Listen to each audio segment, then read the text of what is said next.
Սիրով, նախ արձանագրենք, որ վերջին հաշվով մենք բառ ենք օգտագործում աննախադեպ, բայց այս բառը կարծես թե ամբողջությամբ չի բնութագրում այն ինչ տեղի ունեցավ։ Սա ոչ թե աննախադեպ էր, սա ամոթի խարան էր հայ ժողովրդի վրա, եւ աշխարհում որևէ երկիր չկա, որ այդպիսի գործողություններ իրականացվեր իր սրբավայրում։ Ընդհանուր առումով կարելի է հետևյալը արձանագրել, որ Նիկոլ Փաշինյանը այստեղ պարտվեց, բայց ցավոք մենք ընդդիմադիրներս, մենք հայ ժողովուրդը չհաղթեց։ Ինչով, այնքանով որքանով որ այս աղանդավորական ծեսը մեր սուրբ հոգևոր կենտրոններից մեկում Օհանավանքում տեղի ունեցավ։ Սա իր ոհմակի հետ կարողացավ այցելել Օհանավանք եւ թույլ տրվեց եւ դա իրագործվեց, որ սովորական քաղաքացին, ոչ թե սովորական, այլ հոգեբանորեն ստոր սուբյեկտի կողմից իրականացվեց հոգևորական հայ քրիստոնեական ծես։ Եվ հավաքվեցին այնտեղ աղանդավորներ Նիկոլ Փաշինյանի գլխավորությամբ, որը հեռուստաեթերով բազմիցս ցուցադրվեց առանձին դրվագներ։ Այնտեղ էին եւ աղանդավորական սուբյեկտներ, թմրամոլության հակում ունեցող անձիկ, Նիկոլ Փաշինյանը օգտագործեց իր վարչական ողջ ռեսուրսը, սա ցույց էր նաև կարևոր ցուցիչ էր մի հանգամանքով, որ տեսեք շաբաթներ շարունակ գոչում էին, որ պետք է մասնակցի Օհանավանքում տեղի ունեցող արարողությանը, եւ տեսեք ընդամենը 1000-1500 մարդ առավելագույն թիվ եմ ասում, որ մասնակցեց այդ գործողություններին։ Այսինքն Նիկոլ Փաշինյանը իր համար գոնե արձանագրեց, որ իր հետևորդներով ինքը ընդամենը այդքաններ չկա։ Այնքանով որքանով որ այդտեղ հավաքվել էին ոչ միայն թեև որոշակի խումբ կողմնակիցներ, այլ ավելի շատ դա վարչական ռեսուրսի օգտագործում էր։ Այնտեղ էին կառավարության անդամներ, պատգամավորներ, ԿՊԱ-ական այլ խմբակցությունների ղեկավարներ, ներկայացուցիչներ, արտառոց էր նաև, որ այնտեղ էին գրեթե հանրապետության տարբեր տարածքներից, Գեղարքունիքից, Տավուշի մարզից, Սյունիքից, Երևանից եւ ամբողջությամբ կարողացել էին այդպիսի փոքրաթիվ քանակ հավաքել։ Սա հանրությունը պետք է հասկանա, որ Նիկոլ Փաշինյանը արդեն իրապես կորցրել է իր հետևորդների քանակը, կորցրել է բառի բուն իմաստով իր իրապես օբյեկտիվորեն գնահատենք 18 թվականին ունեցած հեղինակությունը, որովհետև իր այս 7 տարիների ընթացքում ցույց տվեց իր ստոր վարքագիծը, ցույց տվեց իր ամբողջ կերպարը եւ ցույց տվեց թե ինչքան է ատում հայ ժողովրդին եւ հայ ազգին։ Այնտեղ ամենակարևոր գործողությունները, որոնք տեղի ունեցան եւ աչքի զարնեցին, մի քանի կոնկրետ դեպքերին ես կցանկանայի անդրադառնալ, հատկապես մի ազնիվ երիտասարդի կողմից, որը եկեղեցում մուտք գործելու ընթացքում հայտարարեց, որ ինչ էր այս անձի Ստեփան Ասատրյան, եթե չեմ, սուբյեկտը իրավունք չունի ծես կատարելու։ Այդ ժամանակ այդ տղային անմիջապես բռնեցին եւ Նիկոլ Փաշինյանի պետական պահպանության ծառայող հանդիսացող սուբյեկտը շատ բնորոշ էր այս գործողությունը, բերանը փակելով, բռնության ենթարկելով դուրս անեցին եկեղեցում։ Տեսեք, որ մենք շատերս կրկնում ենք բերան փակել, շատերը առանձին դեպքերում ընկալվում է, որ բերան փակելը զուտ բռնի գործողությունների միջոցով չէ, որ իրականացվում է, այլ առավելապես իրականացվում է կոնկրետ հրապարակային խոսքով, հրապարակային խոսքը արգելելով եւ այդ ուղղությամբ միջոցներ ձեռնարկելով։ Այստեղ կոնկրետ գործողություն, բերանը ֆիզիկապես փակելու միջոցով անձին դուրս բերեցին եկեղեցուց։ Սա իրապես ցույց տվեց սրանց կողմից ժողովրդական բաստիոն լինելու, կարելի ասել այդպիսի փուչիկը, պայթեց ամբողջությամբ, որը վաղուց արդեն պայթած է։ Շատ կարևոր մի իրադարձություն եւս տեղի ունեցավ դրան նախորդող օրը։ Քննչական կոմիտեի քննիչը Օհանավանքի եւ Արագածոտնի թեմի ծառայողներին, հոգեվորականներին կանչել էր հարցաքննության առավոտ շուտ, հենց Կիրակի օրը։ Ովքեր աշխատել են այդ համակարգում, շատ լավ են հասկանում, որ բացառիկ դեպքում կարող է իրականացվել նման գործողություններ առավոտ շուտ ավելի քան 20 անձի հրավիրել հարցաքննության։ Բոլորի համար դա ակնհայտ էր, որ հոգեվորականներին հրավիրում էին Երևան հարցաքննության, զուտ այն պատճառաբանությամբ, որ թույլ չտային, որ նրանք մուտք գործեն եկեղեցի։ Թեկուզ եւ այդ պայմաններում մեր հոգեվորականները ունեցան բարձր արժանապատվություն, հրաժարվեցին ներկայանալ։ Բայց այստեղ տեղի ունեցավ երկրորդ քայլը եկեղեցի մուտք գործելու փորձ անող հոգևորականին, որին ուղեկցում է նաև Արա Զոհրաբյանը, ճանապարհին կանգնեցրեցին եւ թույլ չտվեցին, որպեսզի նա շարունակի իր ճանապարհը դեպի վանք։ Սա եւս իրապես կոնկրետ հանցագործություն է, ինչպես Արա Զոհրաբյանը նշեց, խղճի եւ կրոնի ազատության դեմ կատարված հանցագործություն։ Բայց բոլորս էլ միամիտ չենք, նույն Արա Զոհրաբյանը եւս միամիտ չի, որ ընդհանրապես այս 2 տարվա ազատազրկում նախատեսող քրեական հոդվածն է, որ Նիկոլին պետք է վախեցնի։ Ասել եմ եւ կրկնում եմ, Նիկոլի գլխին քրեական օրենսգիրքը խփես, օրենսգրքի 90% հոդվածները կմնան նրա ուսերին։ Հետևաբար նա չի վախենում նոր հանցագործություններ գործել, առավելապես նա գործել է առանձնապես ծանր բազմաթիվ հանցագործություններ։ Հիմա շարունակությունը սա արդեն նախատեսում է այս շաբաթ այս կիրակի եւս այցելել։ Մինչ այդ դուք տեսեք, սա եւ իր հետ եկած որոշակի անձիկ Սուրեն Պապիկյան,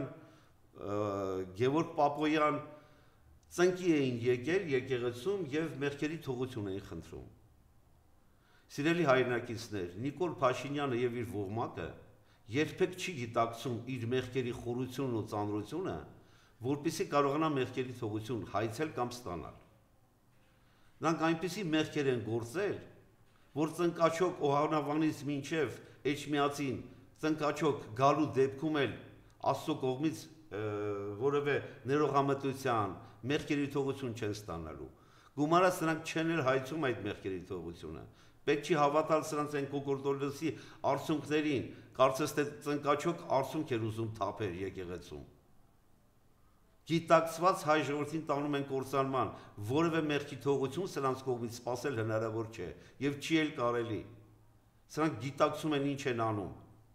Շատերին հարց են տալի, լավ, Նիկոլ Փաշինյանը այսօր իշխանություն է։ Վերջին հաշվով նպատակը ո՞րն է, որ կործանում է Հայաստանը։ Սա պարզ մեկ պատասխան ունի։ 7 տարվա ընթացքում իշխանության գալով, խաբելով ժողովրդի զգացմունքների հետ, թառեց իշխանության ամենաբարձր գագաթին եւ աստիճանաբար երկիրը տանում է կործանման, փոքր Երևան լինի, թագավորը ինքը լինի սկզբունքով։ Նա շատ լավ է գիտակցում, որ սիրո այն հանդուրժողական գաղափարախոսության, որ եկավ իշխանություն, իր հետևորդների քանակը գնալով նվազեց իր խաբեբայության, իր դավաճանական քայլերի հետևանքով։ Եվ հիմա սիրո հեղափոխությունը տեսնելով որ արդյունքի չի հասնում, նա արդեն գնում է դեպի բռնության։ Բռնություն բոլորի նկատմամբ, անկախ նրանց սեռից, տարիքից, քաղաքական դիրքից։ Եվ իրապես այսօր ընտրությունները տեղական ինքնակառավարման մարմիններում խայտարակ վիճակում է հայտնվել։ 2 տասնյակից, գուցե 3 տասնյակից ավել տեղական ինքնակառավարման մարմինների ընտրական ձայնը, քաղաքացիների ընտրությունը առոչինչ դարձրեցին։ Մի դեպքում քրեական հետապնդման, մի դեպքում կեղծիքների, մեկ այլ դեպքում ավականիներից անասնագողություն կատարելու միջոցով հասան նրան, որպեսզի կարողանան իրենց իշխանությունը տարածել կոնկրետ վայրերում, կոնկրետ ինքնակառավարման մարմինների հատվածներում։ Շատերը արդեն մոռացել են, տեսեք, օրենսդրության փոփոխություն կատարեց տեղական ինքնակառավարման մարմինների թափուր ավական ղեկավարի պայմաններում թափուր մնալու դեպքում վարչապետին լիազորություն վերապահվեց ժամանակավոր պաշտոնակատար նշանակել։ Եվ հիմա տեսեք բազմաթիվ տեղերում ժամանակավոր պաշտոնակատար են նշանակում, չեն համարձակվում նոր ընտրությունների գնալ։ Որտեղ սրանց ստորությունը խորացել է ոչ միայն հայրենիքի դավաճանության, արդեն մտնում են յուրաքանչյուրի կոնկրետ տուն, յուրաքանչյուրի անկողին։ Տեսեք հրապարակումները սրանք ինչպիսի լքտիություն եւ ցինիզմ են ունենում եւ ինչպիսի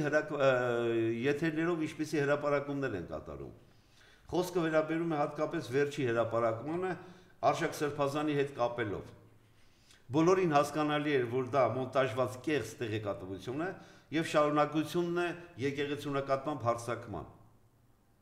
Բոլորը դա անցալեցին եւ նույնիսկ հանրության մեջ այն լուրջ արձագանքը չեղավ, ինչ կանխատեսում էին սրանք։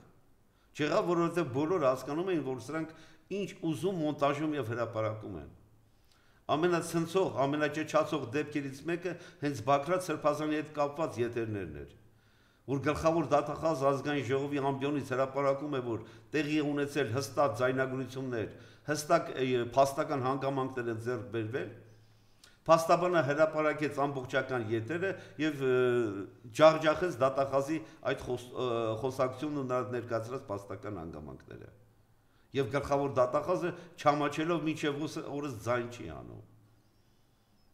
Եվ հիմա նույն սրբազանի վերաբերյալ այսպիսի տեղեկություններ հրապարակելը եւ այն խղճուկ ձայնով ասում են, որ իրենք դատապարտում են դա։ Եվ այն մի ձայնագրությունը, որը վերաբերվում էր վեհապարին, որ հոգևորականը իբրև թե վեհապարի ցուցում է ստացել մոր հետ գնա մասնակցի Նիկոլի դեմ կազմակերպվող հավաքներին։ Այստեղ իրավական խեղկատակություն կարելի ասել ձևակերպեցին իրավապահ մարմինները, հայտարարելով, որ այդ փաստով քրեական վարույթ չի հարուցվել, այն միացվել է Սրբազան Պրոշյանի հետ կապված քրեական գործին։ Սիրելի հայրենակիցներ, սրանք բառի բնումասով ամեն ինչ խեղաթյուրել են եւ ստատում են։ Այս փաստով առանձին վարույթ հարուցված շարունակելու են։ Հակառակ դեպքում, գիտեք ինչ կարող է լինել, բազմաթիվ օրինակ բերենք այլ հանցագործությունների գործերը մեկ վարույթի շրջանակում քննել։ Պարզապես սրանք հիմա ծածուկ են պահում այն գաղափարը, որ առանձին վարույթ են հարուցել Սրբազանի վերաբերյալ, որ քրեական հետապնդում վաղը մյուս օրը հարմար պահին գուցեև դա էլ անեն վեհապարի նկատմամբ։ Սրանցից սպասելի է ամեն ինչ։ Եվ կրկին ովքեր էին մասնակցում այդ աղանդավորական շարժմանը։ Ամբողջ հանրապետությունից ինչքան լծակներ ունեին, հավաքվեցին եւ չկարողացան գոնե մի, ինչպես այդ նախկին Տեր Արամ սուբյեկտն էր ասում, երբ կոչ հրապարակի, այդ պայմաններում 10,000-ից ավելի մարդ կհավաքվի։ Տեր Արամ կոչվածին այդպիսի հույս ներշնչել էր Նիկոլ Փաշինյանը։ Ու տեսեք Նիկոլ Փաշինյանը ում է պաշտպանում։ Պաշտպանում է սրբապիղծ մի նախկին հոգևորականի եւ պաշտպանում է սեռափոխված ինչ-որ մի աղջկա սպորտսմեն, հիշում եք։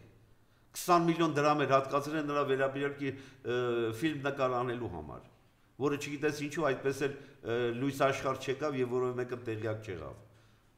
Հիշում եք, ազգային ժողովի ամբիոնից էր հրապարակում, ինչ-որ մի սեռախեղված սուբյեկտ Փարիզում հյուրանոցներից համարներից մեկում իրեն ասել է, որ վախենում է Հայաստան գալ։ Սրա պաշտպանության ներքո գտնվում են միայն պիղծ անձիկ, սրբություն չունեցող, արժանապատվություն չունեցող անձիկ։ Այս սրանք են Նիկոլ Փաշինյանի պաշտպանության ներքո գտնվում։ Եվ հիմա ուզում եմ հաջորդ կիրակի, այսինքն այս կիրակի եւս մեկնել օհանավանք, եւս մեկ անգամ պղծել մեր հոգեվոր կենտրոններից մեկը։ Հավատացած եղեք, Նիկոլ Փաշինյանը կրկին անգամ չի կարողանալու հավաքել անհրաժեշտ քանակի մասսա, որպեսզի հետագայում իր համար կարելի ասել առանձին հիմք ստեղծի եկեղեցու վրա հարձակվելու համար։ Եթե նա հույս ունենար, որ կարող է հետևորդներ ունենալ, եթե նա համոզված լիներ, որ կարող էր բազմահազարանոց մարդկանցով գնալ Էջմիածին եւ Վեհարանը գրավել, հավատացեք նա վաղուց դա արած կլիներ։ Դեռևս 18 թվականից հարձակվեց եկեղեցու վրա եւ հասկանալով, որ դեռևս չի կարողանում այս մեծ ամրոցը գրավել, հետաձգեց իր գործողությունները եւ հասավ 25 թվականին։ Բայց հավատացեք, սա կանգ չի առնելու եւ շարունակելու է մինչեւ վերջ, փորձելով կազմաքանդել մեր այսօր դարավոր պատմություն ունեցող 1700 տարվա պատմություն ունեցող մեր հոգեվոր կենտրոնը։ Բայց մի բան ամենակարևորներից այն է, որ հայի հետ Սուրբ առաքելական եկեղեցու կապը հոգեվոր կապ է։ Դրան հետ կապ չունի, որ մարդիկ ամեն օր եկեղեցի գնան, պատարակի մասնակցեն, թե չմասնակցեն։ Նրանք հոգով են կապված եկեղեցու հետ, եւ եկեղեցին ոչնչացնել նշանակում է հայի ինքնությունը, հայի տեսակը։ Եվ հիմա իբրև թե ձևականորեն սրանք դատապարտելով Արշակ Սրբազանի հետ կապված իրավիճակը, ձայնագրությունը եւ նաեւ Նաթան Սրբազանի հետ հոգեվորականի զրույցը, նրանք սկսել են քննարկել արդեն բովանդակությունը։ Այսինքն, լավ հիշում եք ձայնագրություններ Նիկոլ Փաշինյանի, Արթուր Վանեցյանի եւ Սասուն Խաչատրյանի միջև, որը կապված էր Խաչատուրովի Յուրի Խաչատուրովի եւ երկրորդ նախագահ Ռոբերտ Քոչարյանի կալանավորման հետ։ Այդտեղ բովանդակությունը ամբողջությամբ ընթանում էր մի բանով, որ Նիկոլ Փաշինյանը հանձնարարում էր, որ ճնշել դատարանին կալանքի սանկցիա ստանալու համար։ Այսինքն խոսքը գնում էր բովանդակության մասին, բայց քրեական վարույթը իրականացվեց այն հիմքով, թե ով է համարձակվել կամ ով է ձայնագրել այս անձանց։ Բայց բովանդակությանը երբևէ անդրադարձ չեղավ։ Հիմա հակառակ ճանապարհն են ընտրել։ Նաթան Սրբազանի եւ այդ հոգեվորականի զրույցը սկսել են բովանդակությունը հետաքրքրել նրանց, թե ինչպիսի ցուցում է ստացել, որ ես բացառում եմ այդպիսի ցուցում լինելը։ Եվ չեն քննարկում, թե ով է ձայնագրել, ով է այդպիսի ապօրինի գործողություն արել, ով է մարդու անձնական տվյալները ստացել եւ հրապարակել։ Այսինքն սրանք ընթանում են երկու տարբերակով։ Եթե ձեռ է տալիս այս ոլորտը բովանդակությանն են անցնում ուսումնասիրության եւ քրեական վարույթ սկսելու, եթե ձեռ չի տալի, անցնում են այն տեխնիկական հարցին, թե ով ձայնագրեց եւ ինչ տեխնիկական միջոցներ օգտագործվեցին։ Շատ լավ հիշում եք, ժամանակին այդ ձայնագրության վերաբերյալ քրեական վարույթը իրականացվում էր քննչական կոմիտեի կողմից։ Եվ այնտեղ կար քննչական կոմիտեի նախագահ, որի խոսքը, տեսքը եւ նրա բառապաշարը ցույց էին տալի, որ նա շատ հեռու է իրավաբանությունից եւ իրավաբանության հետ կապված որևէ լուրջ խնդիրներ ունի։ Սա հայտարարում էր, որ այդ ձայնագրությունները արդեն պարզվել են ովքեր են կատարել, բայց ոչ մի բառ բովանդակության մասին։ Եվ ինչ եղավ այդ քրեական գործը։ Արդյոք բացահայտեցին։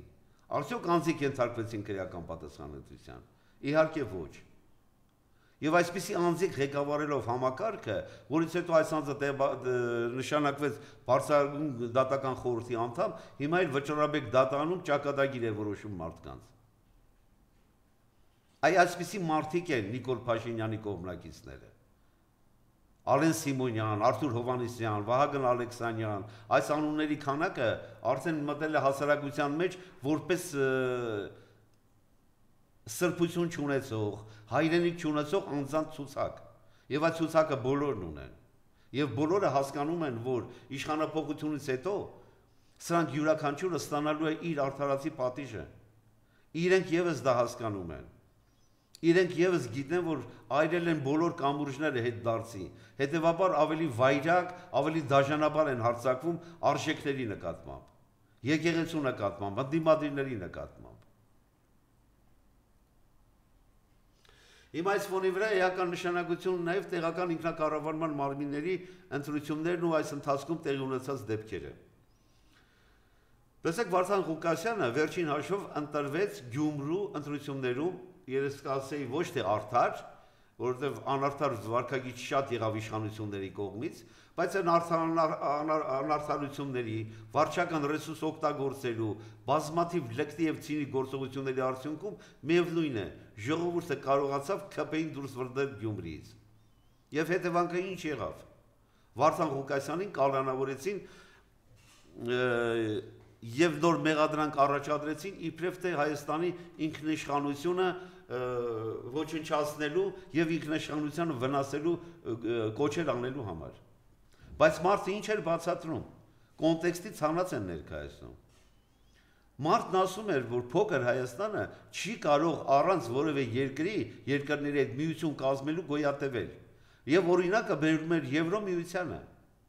Եվ շատերը չեն տեսնում, որ Եվրոմիությունում ինչ է, միասնական սահմանադրություն, սահմանների ազատ տեղաշարժ եւ միասնական արժույթ, փող, եվրո։ Եվ բոլորը իրենց անկախ են համարում։ Մարդն ասում է, պետք է փոքր Հայաստանը իր ռազմավարական դիրքերը, իր անվտանգությունը ապահովելու համար պետք է միություն կազմի որոշակի երկրների հետ։ Խոսքը վերաբերում է ռազմավարական գործընկերներ ունենալուն, որոնք սրանք կազմաքանդեցին։ Եվ Ռուսաստանի հետ, եւ Իրանի հետ, փորձելով Եվրոպայի կողմից անվտանգության երաշխիք ստանալ, իսկ Եվրոպայի Ֆրանսիայի պես պետությունը Ադրբեջանի հետ նոր համաձայնագիր է կնքում նավթային գործունեության վերաբերյալ։ Գերմանիան աջակցում, Անգլիան աջակցում է Ադրբեջանին։ Միացյալ Նահանգներում Ադրբեջանի ղեկավարին ասում են շատ ամուր ձիգ տղամարդ ես,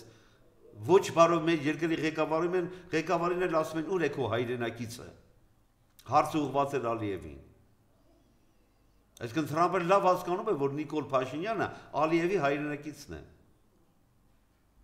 Եվ այս մարդուն տարան կալանավորեցին։ Եվ հիմա շարունակաբար տեղական ինքնակառավարման մարմինների հետ կապված լուրջ գործողություն է կատարվում։ Եվ մարդիկ շատ լավ են հասկանում, որ այստեղ հաղթած ընդդիմադիր տեխնացուին կամ սպանում են կամ դատում։ Ինչպես նաև Վանաձորի քաղաքապետի Ասլանյանի հետ կապված 2 եւ ավելի տարի մարդը անցկացրեց քրեակատարողական հիմնարկում։ Եվ հիմա Վարդան Ղուկասյանին չեն կարողանում նույնիսկ փաստաբաններն այցելել։ Մարդիկ ժամերով կանգնում են, որպեսզի իրենց պաշտպանյալի հետ քննարկեն դատավարական ընթացակարգը, քննարկեն պաշտպանական տակտիկան, դիրքորոշումները, ներս չեն թողում փաստաբանին։ Այս հարցը շատ կարևոր է, որ նաև ես կարծում եմ լրագրողները պետք է բազմիցս դիմեն արդարադատության նախարարին։ Տեսեք, քրեակատարողական հիմնարկները, այդ թվում ազատազրկման վայրերը եւ կալանքի վայրերը, քննչական մեկուսարանները, գտնվում են արդարադատության նախարարության վերահսկողության ներքո։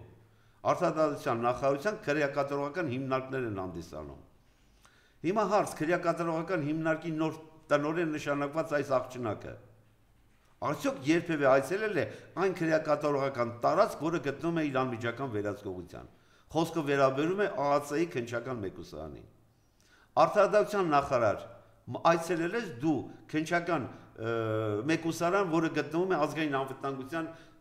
մասնաշենքում եւ բնականաբար նրա վերահսկողության ներքո։ Սա է խնդիրը, որ փաստաբանները չեն կարողանում այդ ամրոց մուտք գործել։ Մարդիկ մեկուսարաններում ծանր վիճակում են գտնվում, հիվանդության ծանր պայմաններում, չեն կարողանում բժշկական նորմալ օգնություն ստանալ, հիմա էլ չեն կարողանում փաստաբանական օգնություն ստանալ։ Փաստաբանների նկատմամբ նման բռնի գործողությունները, սա եւս փաստաբանական գործունեության խոչընդոտ է, որը քրեորեն պատժելի է։ Բայց միևնույն է, սրանք շարունակում են։ Նույնը տեղի ունեցավ Արագածոծի թեմի 15 ծառայողներին, որ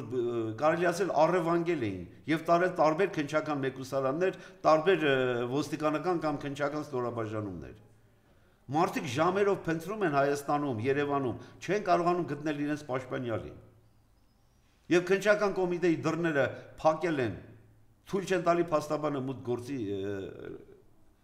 քննչական կոմիտե, որպեսզի իր պաշտպանական գործունեությունն իրականացնի։ Ինչ արեցին Ալեքսեյ Կոչուբաևի նկատմամբ։ Մարդը միտք էր արտահայտել, տեսակետ։ Վիրավորվել եք, դիմեք դատարան։ Ինչ լկտի հարցակում գործեցիք, ասֆալտին պարկեցնելով, մարմնական վնասվածքներ պատճառելով։ Եվ այդ իրավիճակում կարելի ասել, որ նրա կնոջ հոգեբանական վիճակի պայմաններում է նրա առողջությունը ծանր վիճակում հայտնվել այսօր։ Հենց դրա հետ է կապված։ Հոգեբանական վիճակ առաջացրել նաև առողջական ծանր հետևանքներ։ Եվ այդ կինը, որ տնօր է ծննդաբերել, գտնվում է ծանր ֆիզիկական առողջական վիճակում, հիվանդանոցում։ Եվ դուք պատասխան եք անձամբ պատասխան եք տալու հենց այս գործողությունների համար։ Մարդկանց սպանում եք եւ մեկուսարաններում եւ դրսում։ Ժամանակին ասում եք, թե ծեծ են ուտում դալաններում։ Դուք մարդկանց հիմա սպանում եք, ոչ թե ծեծում։ Խոշտանգում եք։ Նույն եկեղեցում երիտասարդի բերանը բռնելով, բռնության ենթարկելով, դուրս բերելով եկեղեցուց, դա կոնկրետ պաշտոնատար անձի կողմից խոշտանգում է, քրեորեն հետապնդելի։ Որևէ վարույթ բնականաբար չի հարուցվելու, որևէ գործողություն չի արվելու։ Եվ հիմա շարունակությունը արդեն հասան նաև Մասիսի քաղաքապետ Դավիթ Համբարձումյանին։ Սա խայտարակություններից խայտարակության հերթական դրսևորումներ, որ տեղի ունեցավ դատական համակարգում։ Դեպքը տեղի է ունեցել 18 թվականի, եթե չեմ սխալվում, ապրիլի։ 7 տարի քննություն է իրականացվում։ 7 տարի 7 վկա չեն գտել։ 7 տարվա մեջ 4 վկա են գտել, որոնցից 3-ը միջդատական վարույթում ցուցմունքներից հրաժարվել են, որովհետև ի սկզբանե ճնշման արդյունքով են ձեռք բերել այդ ցուցմունքները, եւ մեկը առերեսպամբ։ Անձի վրա որևէ կոնկրետ արարքը մեղսագրելու փաստական հանգամանք չկա։ Եվ պատիժ է նշանակում խուլիգանության հետ կապված, իբրև թե խուլիգանություն զենքի գործադրմամբ։ Եվ պատիժ է նշանակում 6 տարի 3 ամիս ժամկետով։ Սա ցույց տվեց նաև, որ Դավիթ Համբարձումյանը արժանապատվություն ունեցող տղա է եւ կարողացավ ոչ թե կարողացավ, այլ համարձակություն ունեցավ եւ հանգիստ վերադարձավ Երևան, կանխատեսելով հենց Սամայլյոտի ինքնաթիռի մեջ ձերբակալելու, որը եւ տեղի ունեցավ։ Եվ հիմա 4 մանկահասակ անչափահաս երեխաների հորը տվեցին ազատազրկում 6 տարի 3 ամիս։ Սա է սրանց պատկերը, սա են սրանց շարունակական գործողությունները։ Դուք տեսեք հանցագործությունների այս ֆոնի վրա, որ Հայաստանում օր-օրի ավելանում է, օր-օրի առանձնապես ծանր հանցագործություններ են տեղ ունենում, մեկը մյուսից ավելի դաժան, մեկը մյուսից ավելի ծանր հետևանքներով։ Առիթ ունեցել ենք ասելու, որ 4 ժամվա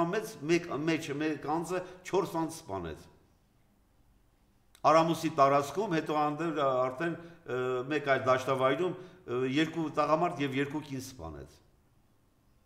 Անձը հրազանը ձեռքին թափառում է դաշտերում, ոստիկանությունը ծառայություն է իրականացում Երևանում ընդդիմադիրների հավաքները ճնշելու, ընդդիմադիր հոգևորականներին առավոտ առևանգելով։ Տեսեք ինչ արտարոց դեպքեր ենք ունեցել։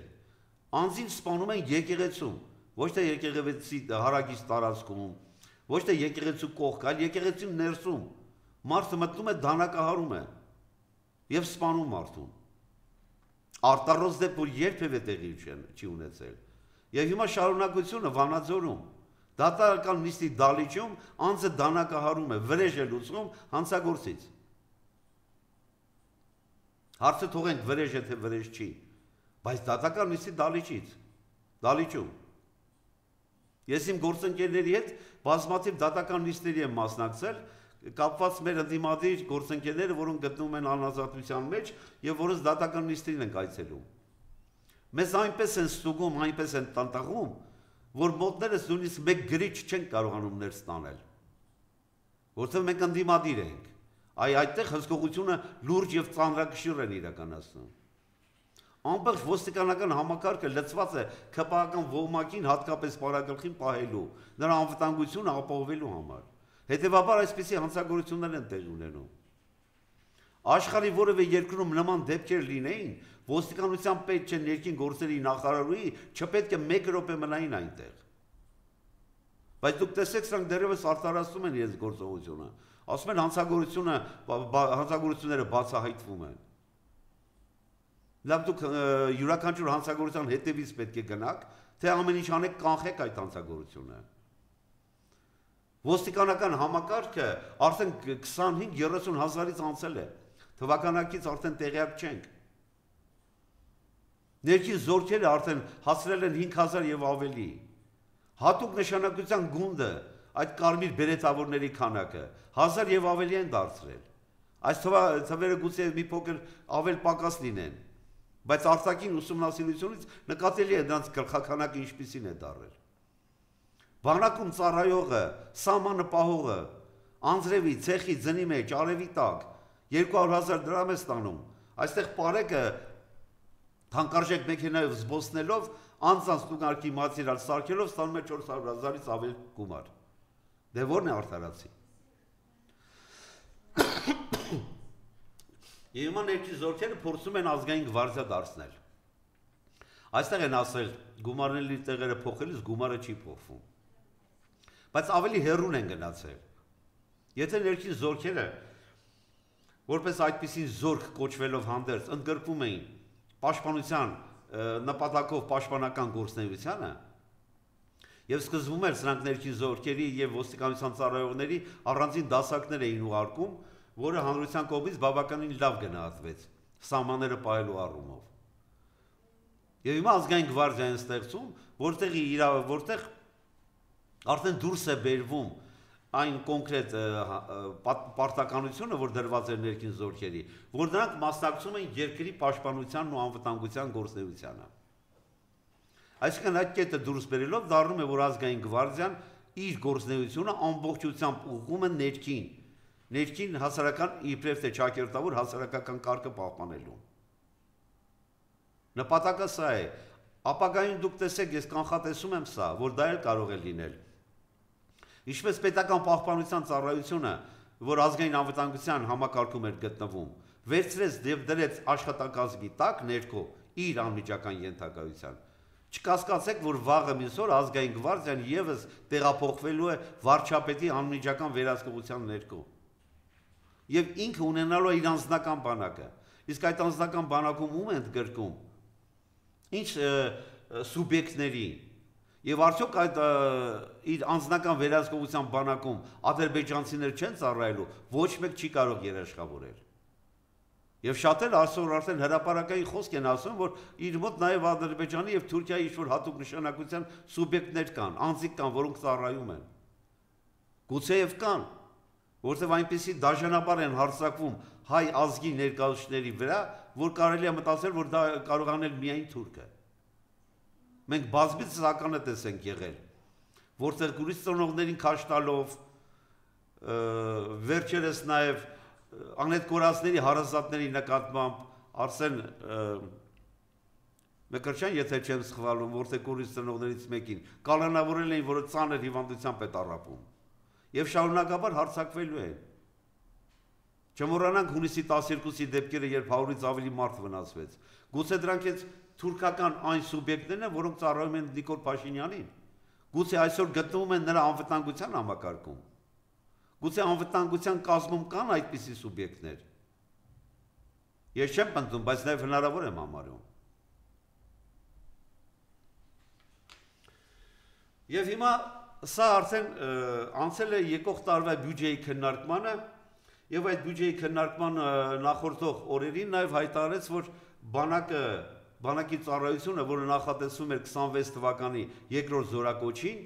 արդեն հայտարարեց, որ պետք է իրականացվի 26 թվականի հունվարի 1-ից։ Շատ լավ հասկացեք, սիրելի հայրենակիցներ, սա եւս մեկ կարծես թե ցանկանում է մեկ եւս իբրև թե ճակերտավոր հանրությանը ներկայանալ որպես բարի ազնիվ ղեկավար, որպեսզի ընտրություններում կարողանա նոր շանս ստանալ։ Զորակոչը դարձնում է 1 տարի 6 ամիս։ Եվ փորձում է դա ծախել հանրության վրա որպես բարեգործություն եւ այն քողի տակ, որ Հայաստանում արդեն խաղաղություն է։ Եվ հայ ժողովուրդը պետք է սովորի խաղաղության պայմաններում ապրել։ Սիրելի հայրենակիցներ, խաղաղության պայմաններում խաղաղ ապրել Ադրբեջանի հետ հնարավոր չի։ Չկա խաղաղության պայմաններ։ Կա Ալիևի կողմից թելադրված օրակարգ։ Ասում եմ 1 տարի 8 ամիս մարդ չի զոհվել։ Բայց ինչ զոհերի մասին է խոսքը, երբ ինչ ուզում Ադրբեջանը ստանում է։ Ադրբեջանին պատերազմ այսօր պետք չի։ Ստանում է Նիկոլից ինչ ուզում է։ Այսօր 240 թե 300 քառակուսի Ադրբեջանի վերահսկողության ներքո է։ Շտաբի պետն ասում է կսովածանան կգնան։ Արդեն 2 տարի է չսովածացան սրանք։ Եվ դա շտաբի պետի խոսք է, կսովածանան կգնան։ Եվ Սուրեն Պապիկյանին, որը ցավոք այսօր պաշտպանության նախարարությունն է ղեկավարում, հարց են տալիս երբ է ազատագրվելու այդ հատվածները, ասում է, որ դա կիրականացվի սահմանագծման սահմանազատման շրջանակներում։ Կարող է իրականացվել, եւ դուք հավատում եք դրա։ Նույն սահմանագծման արդյունքում մենք Տավուշի հատվածում 4 գյուղի տարածք տվեցինք ադրբեջանցիներին։ Եվ այդպես տարով շարունակվելու է, եւ հետեւաբար կանխատեսել կրակոցներ։ Ես համոզված եմ դա չի լինելու։ Ինչի ավելորդ կրակոց Ադրբեջանը իրականացնի, ինչի ավելորդ զոհ, ավելորդ միջոցներ ծախսի, եթե Նիկոլ Փաշինյանից ստանում է ինչ ուզում է։ Եվ դա շարունակաբար ստանալու է։ Եվ հիմա տեղական ինքնակառավարման ընտրությունները էջմիածնում։ Տեսեք, եթե չեմ սխալվում, 8 քաղաքական ուժ է մասնակցում, որոնցից 2-ն են նիկոլական։ Մեկը Հանրապետության կուսակցության թեկնածուն է, նույնիսկ չեմ ուզում հիշել անունազգանունը, եւ մեկը ԿՊԱ-ական։ Մեխակ Մեխակյանի որդին, որը մեր Արցախի պատերազմի հերոսներից է, նրա որդին Արգիշտի Մեխակյան։ Դուք տեսեք, սա ինչ վախվորած վարքագիծ է դրսևորում։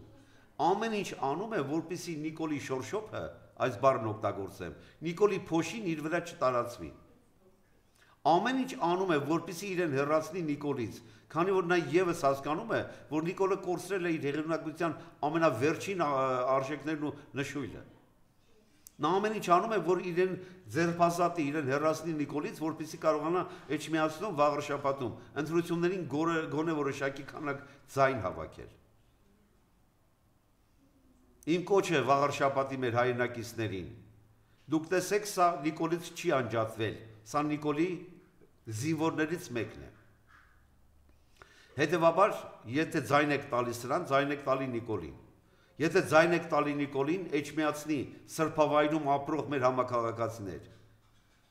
դուք ձայն եք տալի Էջմիածնի նկատմամբ բորենիների հարձակմանը, դուք ձայն եք տալու Էջմիածնի վանքի քանդմանը, դուք ձայն եք տալու հայոց սրբությունը ոչնչացնելու։ Հետևաբար Արգիշտի Մեխակյանը ինչ էլ անի, չի կարող իրեն հեռու դնել Նիկոլ Փաշինյանից։ Նա որպես սուբյեկտ ստեղծվել է Նիկոլի կողմից եւ շարունակում է հովանավորվել Նիկոլ Փաշինյանի կողմից։ Հետևաբար նոյեմբերի 16-ի ընտրությունը բավականին լուրջ գնահատական կլինի Նիկոլ Փաշինյանի վարած քաղաքականությանը։ Նիկոլ Փաշինյանի համար շատ կարևոր է Էջմիածնում հաղթել։ Հետևաբար վաղարշաբաթի համայնքի բնակիչներ, Էջմիածնի բնակիչներ, մասնակցեք ընտրությանը, որքան շատ մասնակցություն լինի, այնքան քիչ կլինի սրանց կեղծելու հնարավորությունը։ Այդ տարածքում վարչական ռեսուրսը քիչ ունի։ Վարչական ռեսուրսը Նիկոլ Փաշինյանի եւ իշխանության հիմնականում Երևանում է։ Վաղարշաբաթում վարչական ռեսուրսը շատ փոքր է։ Եթե միասնաբար ընդդիմադիր ուժերը համախմբվեն, մենք կարող ենք ունենալ լիարժեք բարձր արդյունք։ Եվ եթե այս քարոզարշավը ճիշտ իրականացվի, Նիկոլ Փաշինյանի կողմնակից Արգիշտի Մեխակյանը նույնիսկ շեմը չի հաղթահարելու ավականու անցնելու համար։ Եվ իր տեսակը եւ Նիկոլի դրածո լինելը իր համար ամենամեծ խոչընդոտն է։ Հետևաբար հայրենակիցներ, ամեն ինչ կանեք նոյեմբերի 16-ին ընդդեմ Նիկոլ Փաշինյանի։